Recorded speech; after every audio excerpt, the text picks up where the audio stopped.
Hello hi welcome back to gold channel. இன்றைக்கி November 6ஆம் தேதி இன்று தங்கம் மற்றும் வெள்ளியோட விலை நிலவரம் எப்படி இருப்பதற்கான வாய்ப்புகள் இருக்குது, சர்வதேச அளவில் நிலவரங்கள் எப்படி இருக்குது அப்படிங்கிறத பார்த்துடலாம். நேற்று நைட்டு போட்ட வீடியோவில் நம்ம சொல்லியிருந்தோம் சர்வதேச அளவில் பெரிய மூமெண்ட் இல்லை, ஆனால் ஒரு சின்ன ஏற்றம் மட்டும் தான் இருக்குது அப்படின்னு சொல்லிட்டு இப்போவும் அதே ஸ்டேட்டஸில் தான் இருக்குது. அதாவது தங்கம் விலை சர்வதேச அளவில் ஒரு சின்ன ஏற்றம், அவ்வளோதான். பெரிய அளவில் விலை ஏற்றம் அப்படின்னே சொல்ல முடியாது. ஆனால் US டாலருக்கு நிகரான இந்திய ரூபாயினோட மதிப்பு நமக்கு ஒரு 14 பைசா கிட்ட ஸ்ட்ரென்தன் ஆயிருக்கு. நேற்று காலையில் 88.77 பைசா அந்த ரேஞ்சில் இருந்துச்சு. இப்போ 88.61 பைசா அந்த ரேஞ்சில் இருக்குது. ஸோ இதை வச்சு பார்க்கும்போது இன்றைக்கி தங்கம் விலை அதிகரிப்பதற்கான வாய்ப்புகள் விலை குறைவு அப்படின்னே சொல்லலாம். ஏன்னா சர்வதேச அளவில் இருக்கக்கூடிய சின்ன விலை ஏற்றம் இந்திய ரூபாய் மதிப்போட சப்போர்ட்னால அது ஈக்குவல் ஆகிறதுக்கான வாய்ப்புகள் தான் இருக்குது. ஸோ இதெல்லாம் வச்சு பார்க்கும்போது இன்றைக்கி தங்கம் விலை அதே 11,180 ரூபாயில் இருக்கலாம்.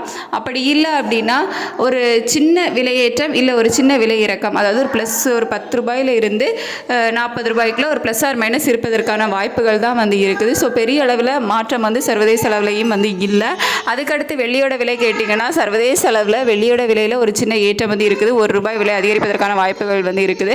அதுவும் இந்திய ரூபாயோட மதிப்பு ஸ்ட்ரென்தன் ஆயிருக்கு அப்படிங்கிறதுனால அதில் ஈக்குவல் ஆகிறதுக்கான வாய்ப்புகள் தான் இருக்குது. ஸோ வெள்ளியோட விலையும் ஒரு ப்ளஸ் ஆர் மைனஸ் ₹1 இல்லை ₹2 இருப்பதற்கான வாய்ப்புகள் இருக்குது. ஏன்னா இன்னும் 1 மணி நேரம் டைம் இருக்குது. அதில் சின்ன அப் அண்ட் டவுன் போகிறதுக்கான வாய்ப்புகள் இருக்குது. ஸோ அதனால தான் நம்ம ப்ளஸ் ஆர் மைனஸ் சொல்கிறது. இப்போ கண்டினியூவாக ஒரு 1 வீக்காகவே நமக்கு பெரிய அளவில் மூமெண்ட் எதுவும் இல்லாமல் தான் இருந்துட்டு இருக்குது. ஸோ வெயிட் பண்ணி பார்க்கலாம். ரேட் எப்படி அனௌன்ஸ் பண்ணுறாங்க அப்படிங்கிறத பார்த்துட்டு நான் உங்களுக்கு வீடியோவில் தெரியப்படுத்துகிறேன். Thank you so much.